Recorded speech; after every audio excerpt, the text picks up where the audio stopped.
बिस्मिल्लाहिर्रहमानिर्रहीम, अस्सलाम वालेकुम। मैं हूं बिशारत राजा, मेरे साथ मौजूद हैं सईद बलोच साहब। सईद बलोच साहब पाकिस्तान तहरीक इंसाफ के जो कारकुनान हैं, 9 मई के हवाले से उन्हें मुज़क्का खेज़ सज़ाएं देने का सिलसिला जारी है।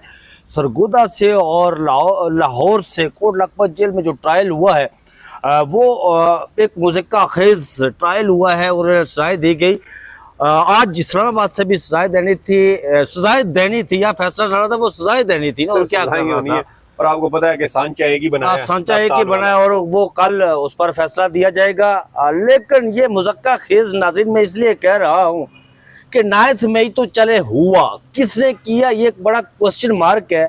सईद बलोच साहब, आगे बड़ी इंपॉर्टेंट खबरें मैं आपसे शेयर करूंगा। नवाज शरीफ ने क्या कहा, नवाज शरीफ ने भी आखिर हाहाकार मचा दी है। उन्होंने क्या कहा और ये उन्हें क्यों जरूरत पेश है ये बात कहने की, ये भी खबर नाज़रीन आपके सामने रखेंगे। वाइट हाउस में भी इमरान खान साहब का जो उनका बेटा ज़रा रिचर्ड ग्रेडल वाइट हाउस से तल्लक रखता है, ट्रंप की कैबिनेट में वो शामिल है, उनसे उनकी मुलाकात भी हुई। उन्होंने एक ट्वीट किया, वो क्या ट्वीट किया वो आपके सामने रखेंगे। लेकिन थोड़ा सा आपको बताता चलूँ, मुज़क्का खेज़ मैंने इसलिए ये सईद बलोच साहब लफ्ज़ इस्तेमाल किया। अहसानुल्लाह अहसान साहब एक हुआ करते थे जिन पर यह इल्ज़ाम था कि उन्होंने जो उस वक्त की फाटा थी, आजकल तो वो सबका फाटा आजकल तो वो खैबर पख्तूनख्वा में जम हो गई। उन पर इल्ज़ाम था कि उन्होंने फौजियों के सरों को फुटबॉल बनाया था और उसे खेले थे, उन्हें फौजियों के सर काट कर फुटबॉल बनाया, तज़ीक की गई थी उनकी लाशों के। मैं ये जानना चाहता हूँ कि अहसानुल्लाह अहसान साहब आजकल कहाँ है? कोई पता है आपको कि अहसानुल्लाह अहसान साहब कहाँ है? उन्हें फरार किसने करवाया? देखिए तुर्की में, ज़ाहिर तो यही कह रहे हैं तुर्की में। उन्हें फरार किसने करवाया? वो किसकी कस्टडी में रहे? उनके इंटरव्यू के लिए दबाव किसने डाला? इंटरव्यू क्यों मौखूर हुआ, नहीं हो सका आनेर? उसके बाद उन्हें यहाँ से मुल्क से फरार करवाया गया और ये बताया जा रहा है कि आजकल वो तुर्की में है। ये एक मुज़क्का खेज सजाओं का जो सिलसिला पाकिस्तान तहरीक इंसाफ के हवाले से मैं इसलिए ये कह रहा हूँ कि रियासत का जो दौरा ड्यूल उसका फेस कह सकते हैं, दौरा म्यार या उसका दौरा चेहरा वो सामने आता है। एक तरफ वो यार मुझे बताया कि वो फौजियों के सरों से फुटबॉल खेलने वाला वो शुदा की तज़ीक नहीं थी, वो क्या था? बहुत शुक्रिया बिशारत राजा साहब। देखें, इसमें कोई दो राय नहीं है। मैं आपको जरा पाकिस्तान की सियासत को, पाकिस्तान की रियासत और आगे चलकर एक मिनट रुकना, मैं आपकी बात मैं माफी चाहता हूँ, बीच में एक खबर और भी रह गई है कि शाह महमूद कुरैशी की जो उनको बरी किया गया, वो किस लिए बरी किया गया? प्रोपेगेंडा उनके खिलाफ हो रहा है। कुछ चीजें हमने रात को डिस्कस की थी, कुछ अभी आपको बताएंगे। और ये खबर कहीं और से नहीं आई, बल्कि अब वो सहाफ़ी दे रहे हैं जो एस्टेब्लिशमेंट के करीब समझे जाते हैं, और वो भी इस बात की गवाही देने को तैयार है कि शाह महमूद कुरैशी साहब उस रोज वहां पर मौजूद नहीं थे। आप कंटिन्यू करें जी। तो हमारी हुकूमत का, हमारी रियासत का, हमारी जमहूरियत का, हमारी सियासत का, हमारी पार्लियामेंट का मजाक क्यों बनता है? ये जो केला जमहूरियत कहा जाता है, ये केला जमहूरियत क्यों कहते हैं? ये कद्दू जमहूरियत है जी, केला नहीं है। जी जी। तो उसके पीछे भी ना कुछ इक़दामात होते हैं जो बतौर रियासत आप ऐसे सरअंजाम देते हैं जिससे आपको दुनिया में आपका एक तासुर ये कायम हो जाता है कि यार ये बनाना रिपब्लिक है। जैसे आपने बात की एहसानुल्लाह एहसान की, अब एक हार्डकोर टेररिस्ट है, दहशतगर्द जी, एक दहशतगर्द है जो सैकड़ों हज़ारों पाकिस्तानियों के कत्ल में मुलव्वस है, जिसने सैकड़ों हज़ारों पाकिस्तानियों के कत्ल की जिम्मेदारियां कबूल की हुई हैं, जिन्होंने पाकिस्तान के सिक्योरिटी फोर्सेस के जवानों को जिन्होंने कत्ल किया, और ना सिर्फ कत्ल किया बल्कि उनकी लाशों, उनके सिरों को फुटबॉल बनाकर उनकी तौहीन और तज़हीक करते रहे।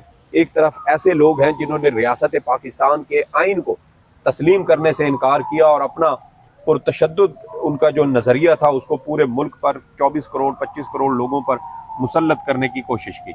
दूसरी जानिब एक ऐसी सियासी जमात है जो निहत्ते थे, जिनके हाथ में पत्थर भी नहीं थे, जिनके हाथ में कोई बंदूक या गुलेल भी नहीं थी।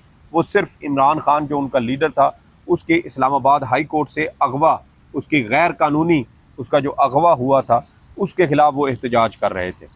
अच्छा, मैं अभी ऊपर बैठा था ना, तो मैंने वो अभी हमारी ऊपर बात हो रही थी, मती साहब भी थे, तो सुहेल रशीद साहब भी थे, तो हम डिस्कशन कर रहे थे कि 9 मई के रोज़ दर हकीकत हुआ क्या था। और उस रोज़ भी एक ऐसी खबर लगी थी, जंग अखबार में लीड स्टोरी थी, जिसमें हमारी इस्टेब्लिशमेंट की जानिब से इमरान खान को बराह रास्त धमकी दी गई थी।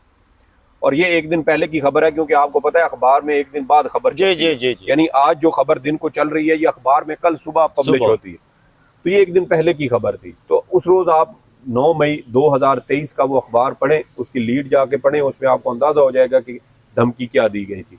और फिर उसी रोज़ सुबह इमरान खान जब लाहौर से चले थे, तो अपनी गाड़ी में बैठते ही उन्होंने एक वीडियो बयान रिकॉर्ड करवाया था और कहा था कि अगर आप मुझे गिरफ्तार करना चाहते हैं तो आप वारंट गिरफ्तारी लें और मुझे आके गिरफ्तार कर लें। अब यहाँ बदनीयती और बददियानती क्या पैदा हुई थी कि नैब ने वजारत दाखिला को एक खुफिया किस्म का मरासला लिखा था 3 मई 2023 को, और उसके तहत वो 8 मई तक वो नैब और वजारत दाखिला के दरमियान दबा रहा। और फिर अचानक 9 मई को जब इमरान खान आया तो उस रोज उसको यहाँ से गिरफ्तार ये हाइब्रिड निजाम इमरान खान से खौफजदा क्यों है यार?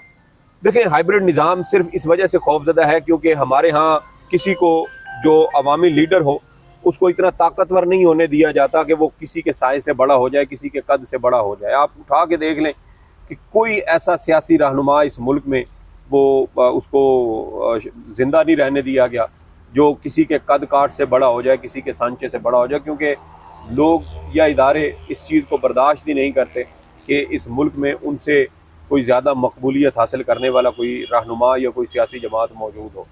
इससे पहले भी आप देख लें, इसी तरह सियासी जमातों को, सियासतदानों को फ़िक्स किया गया और अभी भी फ़िक्स किया जा रहा है।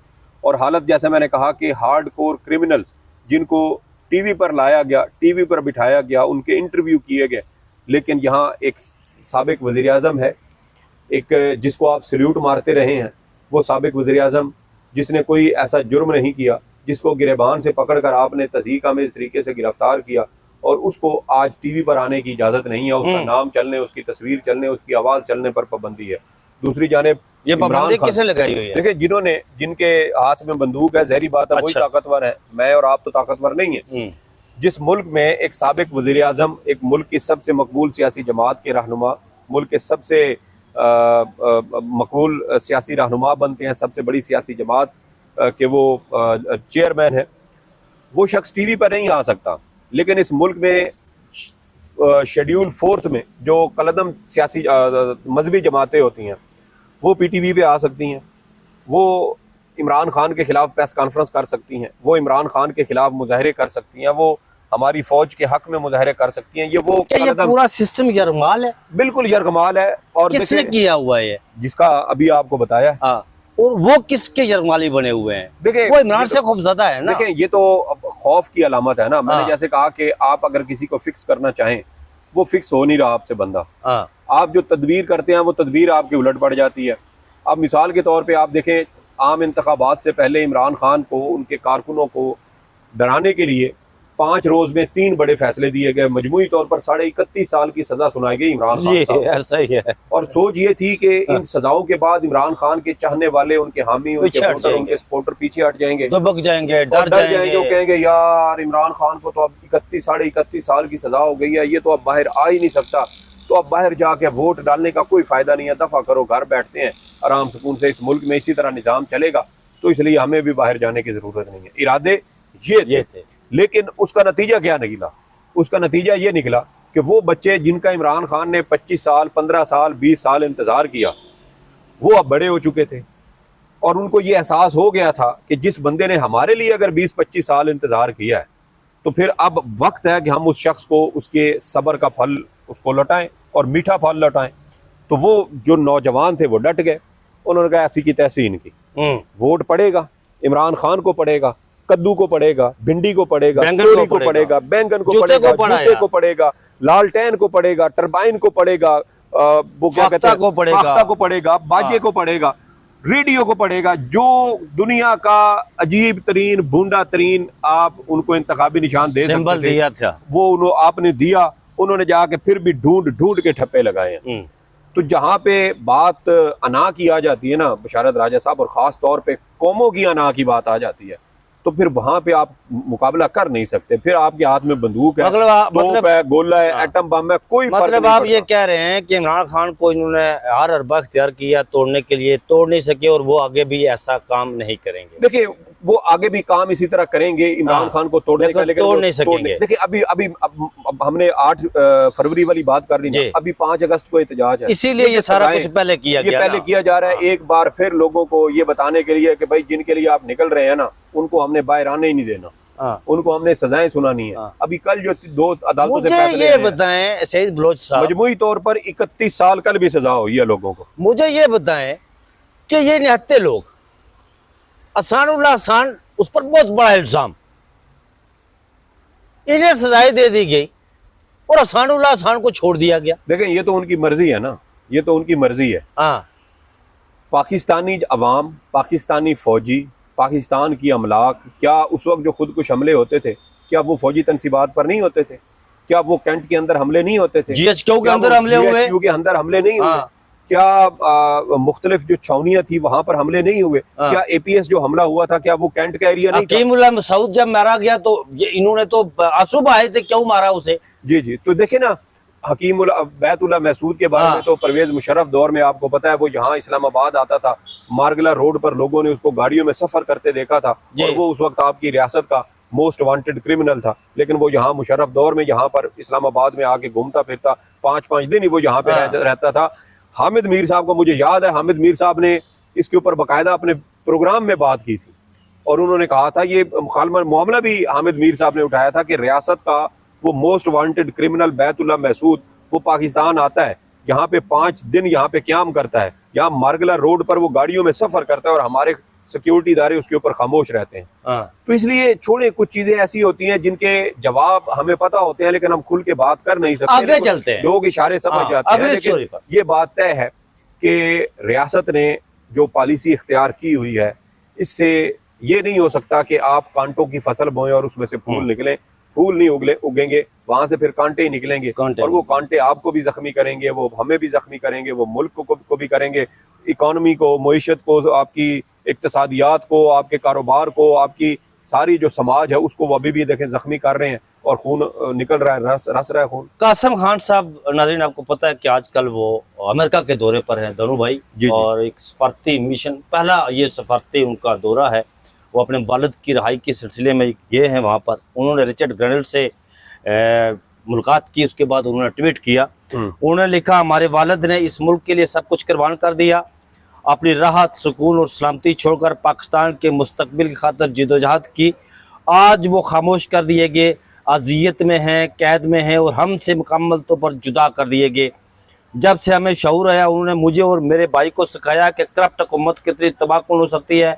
आज उन्हें से जुर्म का इल्ज़ाम दिया जाना एक सफाक और नाकाबिल बर्दाश्त सितम ज़रीफ़ी है। उनके ये सवाल ले लेना, उनका ये जो दौरा है, क्या व्हाइट हाउस तक रसाई तो उन्हें मिल गई है ना जी? रिचर्ड ग्रेनल तो व्हाइट हाउस का कैबिनेट का मेंबर है, अभी तो ये पहली मुलाकात है, मुमकिन अभी और भी बहुत सारे अहम लोगों से मुलाकात। ये पाकिस्तान की जो पॉलिटिकल सिचुएशन है तेजी से डेवलप कर रही है, इस पर ये असरअंदाज होगा? देखें, यकीनन होगा। हम इससे पहले भी बात कर चुके हैं कि पाकिस्तान में 3 ऐसे सफारत खाने हैं जो पाकिस्तान की सियासत पर, पाकिस्तान की जमहूरियत पर, पाकिस्तान की पार्लियामेंट पर, पाकिस्तान के सिक्योरिटी और दिफाई मामलात पर और हमारी पॉलिसियों पर बराह रास्त असरअंदाज होते हैं। उनमें एक अमेरिका है, दूसरा बरतानिया है, और तीसरा सऊदी अरब है। तो अमेरिका में अगर ये सारी मुलाकातें हो रही हैं, UAE किसी हद तक, और तुर्की भी है। देखिए, UAE और तुर्की, UAE को मैं समझता हूँ कि वो सऊदी अरब का ही बगल बच्चा है।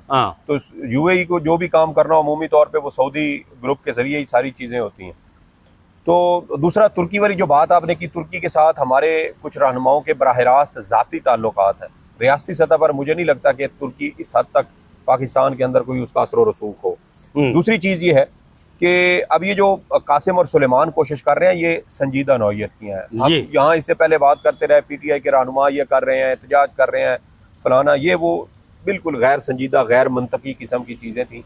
देखें, खून में तड़प होती है जी, और इमरान खान के 2 बेटे हैं, वो अपने वालिद की ज़िंदगी और सलामती के लिए वो परेशान हैं, और अपने वालिद को बचाने के लिए वो कोशिश कर रहे हैं। अब दुनिया में इमरान खान को उससे कतई नज़र, इमरान खान के वो बेटे हैं, लेकिन इसके साथ साथ वो जमाइमा के भी बेटे हैं जी।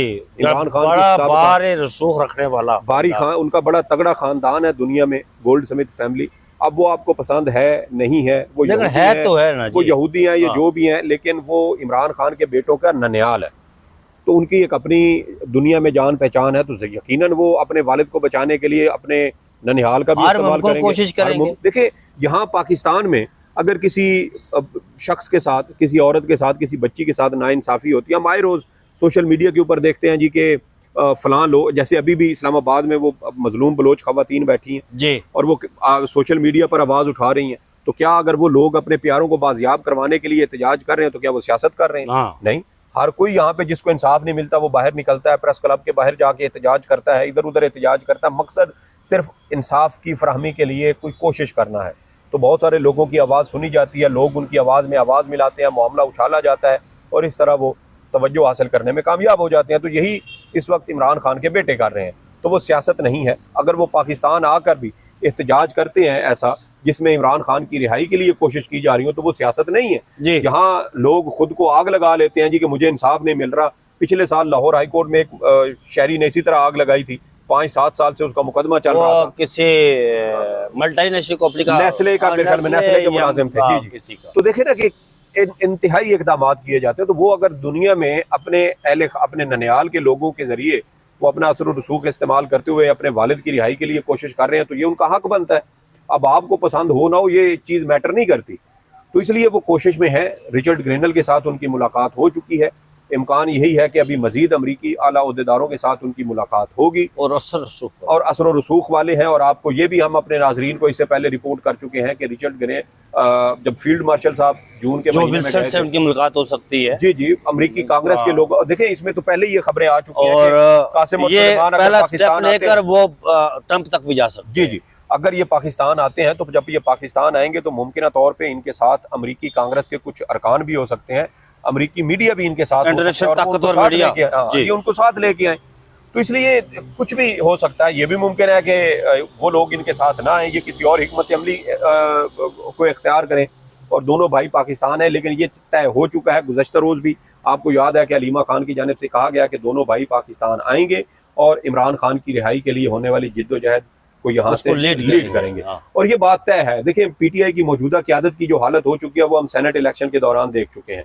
इससे पहले भी गुज़श्ता साल 3 महीने सितंबर, अक्टूबर, नवंबर में जो कुछ अली अमीन गंडापुर ने किया और जिस तरह की सियासत इस वक्त गौहर खान कर रहा है वो सबके सामने है। तो इसलिए इस जमात के लोगों से, रहनुमाओं से तो कोई उम्मीद है नहीं। अगर कहीं से कोई तहरीक चली, और इस वक्त देखें कि बहुत सारे लोग ये कहते हैं कि इमरान खान के जेल में होने की एक वजह यह भी है कि इस वक्त उनकी पार्टी की सरबराही जो है वो उनके किसी रिश्तेदार यार के पास बात नहीं है। यही आप चल रही है ना। तो शाह महमूद कुरैशी की बरियत, नाज़रीन आखिरी स्टोरी पर आएंगे, 1-2 मिनट में मैं इनका इस पर शाह महमूद साहब की बरियत पर जो है वो इनका एनालिसिस लूँगा। वो शाहकार स्टोरी कि मियां मोहम्मद नवाज शरीफ साहब को आखिर तकलीफ क्यों हुई है। मुझे ये बताएगा यार, ये कहा जा रहा है शाह महमूद कुरैशी साहब की बरियत किसी डील कर दी जानी है। मेरे ख्याल में शाह महमूद, मैं तो चाहता हूँ, मेरी ख्वाहिश है ये, मैंने कहीं किसी दोस्त के और एक और व्लॉग में ये इस बात का बरोज साहब तज़किरा किया था कि शाह महमूद कुरैशी को तमाम केसेस में बरियत मिलनी चाहिए और पीटीआई की क़यादत जो है बाहर की वो उनके हवाले करनी चाहिए। शाह महमूद कुरैशी एक गाक सियासतदान है, जब वो पीटीआई की क़यादत उसके हाथ में होगी तो ये जितने भी वकला है ना, कोई बैरिस्टर गौर है, कोई फलाना है, ये तो कहीं नजर नहीं आएंगे आपको। देखिए शाह महमूद कुरैशी साहब बेगुनाह हैं, इस वजह से हैं कि आप अगर सिर्फ अदालतों में सीडीआर भी पेश कर देना कि शाह महमूद कुरैशी साहब तो उस दिन कराची में थे, तो देखिए मुकदमात में इसी तरह बरियत होती है। आप सीडीआर को, जो कॉल डाटा रिकॉर्ड होता है, वो आपकी अदालतों में एक काबिल कबूल शवाहिद के तौर पर वो पेश किया जाता है। तो शाह महमूद कुरैशी साहब उस दिन कराची में थे, उनकी अहलिया का ऑपरेशन था, वो वहाँ पर मौजूदगी उनकी साबित होती है। और दूसरी बात यह है कि अब तक 2 JITs बन चुकी हैं, एक निगरान हुकूमत के दौर में 23 मई वाक़यात की, और एक गुज़श्ता साल जब मरियम सफदर अवान की हुकूमत आई थी तो इसने भी एक JIT बनाई थी, एक वफाकी हुकूमत ने भी JIT बनाई थी। अब तक जितनी भी JITs बनी हैं उनमें से किसी JIT के अंदर रिपोर्ट में ये चीज़ हमें मंजर-ए-आम पर नहीं लाई जा सकी उन रिपोर्ट्स में कि 9 मई वाक़यात की मुनज़्ज़म मनसूबाबंदी में कहीं इमरान खान बराह रास्त मुलव्विस थे। अगर ऐसा कुछ होता तो वो रिपोर्ट्स अब तक छुपा के क्यों रखी जाती, उसकी भरपूर तरीके से तशहीर की जाती। मीडिया के ऊपर उछाला जाता, इमरान खान और उनकी जमात के लोगों की किरदार कुशी की जाती, तो पता चल जाता कि अच्छा जी अब बताएं कि सूरत हाल क्या बन रही है। तो शाह महमूद कुरैशी साहब के हवाले से आज एक खबर की है जनाब अंसार अब्बासी साहब ने भी, जी जी, और वो ये कहते हैं कि ट्रायल कोर्ट ने मंगल को पाकिस्तान तहरीक इंसाफ के डिप्टी चेयरमैन शाह महमूद कुरैशी को 9 मई वाकयात के मुतालिक तमाम इल्जामात से बरी किया। ये सिर्फ एक मुकदमा था, तमाम मुकदमात अभी 8 मुकदमात, 8-9 मुकदमात 9 रहते हैं, 8 एक लाहौर में और एक GHQ मामला केस में भी वो नामजद है। और उन्होंने कहा कि इस हवाले से उन्होंने 6 महीने पहले एक खबर की थी 25 फरवरी को, और उस रिपोर्ट में भी उन्होंने कहा था कि शाह महमूद कुरैशी का नाम वाज़े तौर पर काबीना कमेटी की उस रिपोर्ट में शामिल नहीं था जो गुज़श्ता निगरान हुकूमत ने 9 मई 2023 के पुरतशद्दुद वाक़यात की मुबैना मनसूबाबंदी के हवाले से तैयार की थी। और उन्होंने कहा कि अगरचे शाह महमूद कुरैशी के खिलाफ इन वाक़यात से मुतल्लिक FIR दर्ज की गई थी जिन्हें रियासती इदारों पर होने वाले संगीन हमलों में शुमार किया जाता है, लेकिन सरकारी रिपोर्ट में उनका नाम नहीं था। इसी के अलावा उन्होंने कहा कि चौधरी परवेज इलाही साहब का भी नाम उन रिपोर्ट्स में शामिल नहीं था। और देखे ना कि ये काबीना रिपोर्ट जो है वो बाद में वफाकी हुकूमत के रूबरू भी पेश की गई थी, जिसमें मुतअद्दिद PTI रहनुमाओं के मुबैना किरदार का जिक्र था, जिसमें इमरान खान के ऊपर भी इल्ज़ाम लगाया जाता है। और मज़े की बात क्या है कि जो नाम बताए जाते हैं उनमें हमाद अजहर, जरताज गुल, मुराद सईद, फर्रुख हबीब, अली अमीन गंडापुर, यास्मीन राशिद, महमूद रशीद और दीगर के नाम फर्रुख हबीब कहाँ है? फर्रुख हबीब किधर है? मैं एग्जैक्टली मुराद देखे वो सारे जो छोड़ गए यार, आपने कल फैसला नहीं पढ़ा, फैसले में भूंडे जज देखे, इनकी अकल पे मातम करने को दिल करता है कि लिख रहे हैं कि जो लोग PTI के साथ वाबस्ता थे और उन्होंने PTI से अपनी वाबस्तगी खत्म कर दी तो वो बरी हो गए, उनके ऊपर जुर्म भी खत्म हो गए। और जो जुड़े रहे, जिन्होंने PTI के साथ अपनी वाबस्तगी खत्म नहीं की वो PTI से ला ताल्लुक नहीं हुए, अलग नहीं हुए, इसलिए उनके लिए यही जुर्म काफी है कि वो PTI के लोग हैं, तो इसलिए उनको मैंने इसीलिए कहा मुज़क्का खेज वो शाकार स्टोरी यार। नवाज शरीफ साहब अब अपने दोस्तों से इस बात का तज़किरा कर रहे हैं कि हमारी पॉलिटिकल स्पेस खत्म हो गई है। वो कह रहे हैं ये जो कुछ हो रहा है ये अच्छा नहीं है। उन्हें बिलखुसूस शहबाज शरीफ साहब के हवाले से ये बात की है कि शहबाज शरीफ साहब को बिल्कुल सिफर कर दिया गया हर मामले में, कहाँ वो मुलाकातें ट्रंप के साथ, फिर यहाँ पर मुख्तलिफ जो बिजनेसमैन हैं कम्युनिटी उनके साथ मुलाकातें, शहबाज शरीफ कहीं नजर नहीं आ रहे। वो कह रहे हैं कि यार ये तो बड़ा गलत हो रहा है जो कुछ हो रहा है। बशारत राजा साहब बात ये है कि जब इस बार आप अपने एनालिसिस दें, ये खबर है। जी जी देखें, बात ये है कि अभी आपको बहुत कुछ महसूस होगा। अभी आपको ऐसा महसूस होगा जैसे आप किसी घर में वो जो कोई ऐसे बर्तन हो ना जिनको इस्तेमाल करना छोड़ दिया जाए और पड़े पड़े उनके अंदर वो पंजाबी में कहते हैं कि उल्ली लगना शुरू हो जाए, फंगस लगनी शुरू हो जाती है बाज़ औक़ात, या उसके ऊपर मिट्टी जमना शुरू हो जाती है। अभी आपकी हालत उस बर्तन जैसी होनी है, क्योंकि आपने जब आवाम के हकूक मारे, आपने करोड़ों लोगों का वोट चोरी किया, आप एक ऐसी मजलूम खातून से इलेक्शन हार गए, वो भी 88,000 से ज्यादा वोट। कल इलेक्शन ट्रिब्यूनल ने फैसला दे दिया जी। वो आएंगे, अभी और भी आएंगे, जो नए होंगे उनके मुखालफिन यानी नून लीग के लोगों के हक में फैसले आना शुरू हो जाएंगे। तो जब आपने ये सारे काम कर लिए, शर्म को उतार के आपने पीछे रख दिया, और उसके बाद अब आप कहते हैं कि हमारी इज्जत नहीं हो रही। तो इमरान खान यही तो पिटता था आपको कि गोरे उनकी इज्जत करते हैं जो अपनी खुददारी के लिए खड़ा होता है, जो इज्जत के साथ उनके साथ बात करता है, जो उनके जाकर बूट पॉलिश करते हैं ना और उनके जूते चमकाते हैं, उनको वो कहते हैं हकारत की नजर से बिल्कुल ऐसा ही। तो क्या अब आपके साथ यही नहीं हो रहा? इमरान खान जो डोनाल्ड ट्रंप को तड़क तड़क जवाब देता था, ट्वीट्स किया करता था, आज डोनाल्ड ट्रंप की जो एडमिनिस्ट्रेशन है वो फ्री इमरान खान के ट्वीट क्यों करते हैं?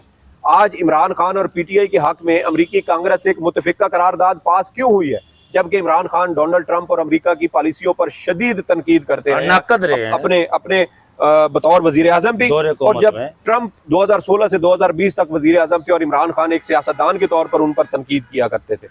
तो मुझे बताएं कि जो खुददार है उसकी वो वाकई इज्जत करते हैं। अभी आपको बहुत महसूस होगा, अभी आप जरा सब्र करें, चाहे के वर्दी सदर भी अगर आ गया तो फिर आपने वो तकलीफ भी बर्दाश्त करनी है। अभी पंजाब के अंदर आपकी बेटी को भी साइड लाइन किया जाएगा। नहीं, अभी वो मुश्किलात में गिरी हुई नजर आती है, उसकी वाज़ेह निशानी मैं बताता हूँ आपको।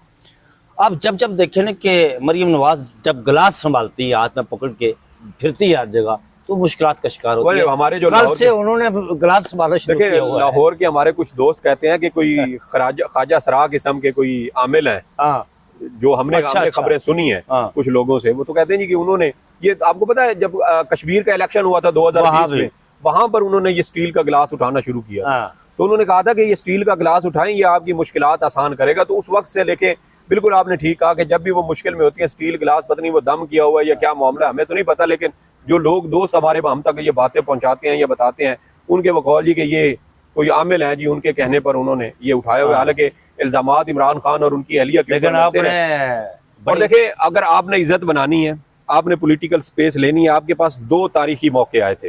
एक, जब अदम एतमाद पास हो रही थी, आप इमरान खान के साथ खड़े हो जाते, उस अदम एतमाद का हिस्सा न बनते। बिल्कुल। आपको आपके अपने बयानात मौजूद हैं कि एस्टेब्लिशमेंट के बगैर अदम एतमाद पास नहीं होती। बिल्कुल, ये तो मरीम दूसरा, नवाज का कहना है। आप 2024 के इंतखाबात के नताइज तस्लीम कर लेते तो आज आप सियासी तौर पर इस तरह बेतौकीर न हो रहे होते। मौके अभी भी हैं, अभी भी देखें, आप इमरान खान के हुकूमत को तस्लीम कर लें, उनका मैंडेट उनको वापस कर दें, तो आपका ये जो पॉलिटिकल स्पेस का आप रोना रो रहे हैं, ये आस्ते आस्ते रिकवर होना हाँ, शुरू बिल्कुल है। ऐसे ये सियासतदान ही वापस ले सकते हैं। आपका हक है, उस पर कब्जा हुआ है, तो कब्जा छुड़वाना किसी बाहर ने आके किसी ने छुड़वाना नहीं है, आपने खुद लड़ना है और आपने खुद छुड़वाना है। तो ये उस वक्त होगा जब आप ईमानदारी के साथ एक दूसरे के साथ खड़े होंगे। अगर आपने इसी तरह लेग पुलिंग करनी है, एक दूसरे का हक मारना है, एक दूसरे का मैंडेट चोरी करना है, मिसाक जमहूरियत को आपने इसी तरह बेतौकीर करना है, तो फिर तो आपके साथ ये सलूक होता रहेगा। सही, बलोच साहब ने बड़ी खूबसूरत बात की कि तकलीफ होगी आपको, अभी तो तकलीफ आगाज है, तकलीफ होगी आपको जब सदारती होश पर कोई आकर बैठेगा, तो उस वक्त आपकी जो तकलीफ होगी वो देखने के काबिल होगी। तो नाज़रीन, ये लेटेस्ट न्यूज़ थी नवाज शरीफ साहब के हवाले से, इमरान खान साहब के बेटों के हवाले से शाह महमूद कुरैशी की जो बरीयत हुई है, उसके पीछे क्या कहानी थी वो आपके सामने रखी है।